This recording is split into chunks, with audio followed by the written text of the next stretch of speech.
Sachin GIDC પોલીસે એક નવતર પ્રયાસ હાથ ધર્યો છે, જેથી વ્યાજખોરો સાવધાન. હવે સુરત પોલીસથી નહીં બચી શકો. વ્યાજખોરો વિરુદ્ધ સતર્કતા અભિયાન શરૂ કરવામાં આવ્યું છે. શ્રમિક પરિવારો વ્યાજખોરોના ચુંગાલમાં ફસાવાની ફરિયાદો કરી શકે છે. સચિન જીઆઈડીસી પોલીસ સ્ટેશન વિસ્તારમાં સાયકલ પર બેનર પોસ્ટર લગાડી લોકોને જાગૃત કરવામાં આવ્યા. ઝોન 6 વિસ્તારમાં લોક દરબારનું પણ આયોજન કરવામાં આવશે અને ભોગ બનનારાઓ આ લોક દરબારમાં આવી પોતાની ફરિયાદો કરી શકશે. વ્યાજખોરો હવે સાવધાન થઈ જજો, કારણ કે સુરત પોલીસથી નહીં બચી શકો. સચિન જીઆઈડીસી પોલીસે એક નવતર પ્રયાસ હાથ ધર્યો છે, જેમાં વ્યાજખોરો વિરુદ્ધ સતર્કતા અભિયાન શરૂ કર્યું છે. શ્રમિક પરિવારો વ્યાજખોરોના ચુંગલમાં ફસાવાની અનેક ફરિયાદો કરી હોય છે, ત્યારે સચિન જીઆઈડીસી પોલીસ સ્ટેશન વિસ્તારમાં સાયકલ પર બેનર પોસ્ટર લગાડી લોકોને જાગૃત કરવામાં આવ્યા. ઝોન 6 વિસ્તારના અલગ અલગ વિસ્તારોમાં આ બેનર પોસ્ટર્સ સાયકલ પર ફરશે અને લોકોને જાગૃત કરવામાં આવશે. ભોગ બનનારાઓ ઝોન 6 વિસ્તારના પોલીસ સ્ટેશનમાં અરજી અને ફરિયાદો કરી શકશે. આમ ઝોન 6 વિસ્તારમાં લોક દરબારનું પણ આયોજન કરવામાં આવશે અને ભોગ બનનારાઓ લોક દરબારમાં આવીને પોતાની ફરિયાદો કરી શકશે. એટલે વ્યાજી નાણાં લેવા હોય તો સરકારી સંસ્થા પાસેથી લેવા તેવી માહિતી પણ આ લોક દરબાર કાર્યક્રમમાં આપવામાં આવશે. આમ કહી શકાય કે વ્યાજખોરો વિરુદ્ધ પોલીસ તરફથી એક નવતર પ્રયાસ હાથ ધરવામાં આવ્યો છે, જેથી લોકોને સતર્કતા અભિયાન વિશે ખબર પડે.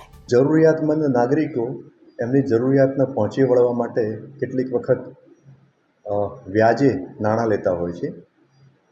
આ જરૂરિયાતમંદો કેટલીક વખતે નાણાં લેતા વખતે અમુક જે વ્યાજખોર હોય છે કે જે ગેરકાયદેસર વ્યાજની પ્રવૃત્તિ સાથે સંકળાયેલા હોય છે, કે જેઓ રજિસ્ટ્રેશન વગરના અને અમુક ઊંચા દરે વ્યાજ વસૂલતા હોય છે અને બળજબરીથી અમુક મિલકત અથવા તો વ્યાજ અને મુદ્દલ કઢાવતા હોય છે.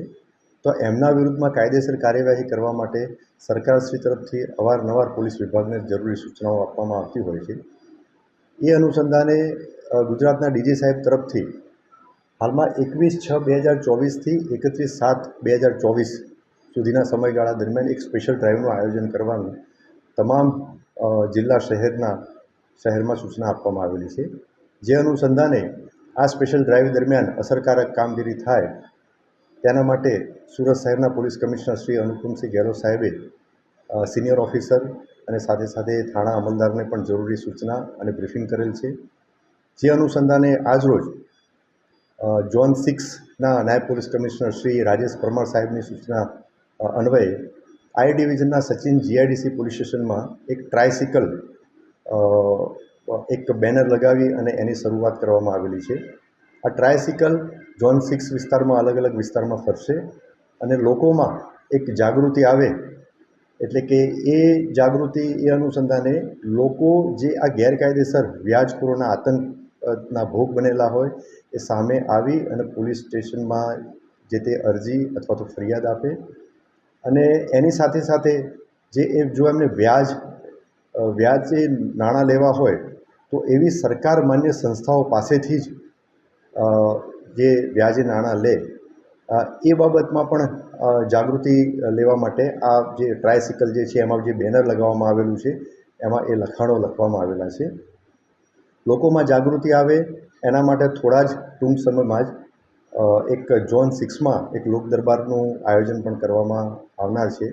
તેમાં આ લોકોની અંદર જે જાગૃતિ આવે તો લોકો જે ભોગ બનેલા હોય અને સામાન્ય નાગરિકો હોય એ આ લોક દરબારને એટેન્ડ કરે અને એ લોક દરબારમાં જે સરકાર માન્ય નાણાકીય સંસ્થાઓ જે છે એના પ્રતિનિધિ પણ હાજર રહેશે એવી વ્યવસ્થા કરવામાં આવનાર છે. અને એ પ્રતિનિધિઓ કેટલા દરની કઈ રીતના લોન મળી શકે અને એમાં શું પ્રોસેસ હોય છે એની જાણકારી પણ આ લોક દરબારમાં આવશે. તો આ બાબતે આ જે આપણા માધ્યમથી હું ફરીથી આહવાન કરું છું કે કોઈ પણ ગેરકાયદેસર વ્યાજની પ્રવૃત્તિમાં સંકળાયેલ વ્યાજખોરો વિરુદ્ધમાં કોઈ પણ અરજી કે ફરિયાદ હોય તો એ સંબંધિત પોલીસ સ્ટેશનમાં જઈ અને એમની ફરિયાદ કે અરજી આપી શકે છે. પોલીસ આ બાબતે ખૂબ જ કડક કાર્યવાહી અને તાત્કાલિક પગલાં લેશે એ બાબતે લોકોના. Reporter Arvind Rathod, Janadesh news, Surat.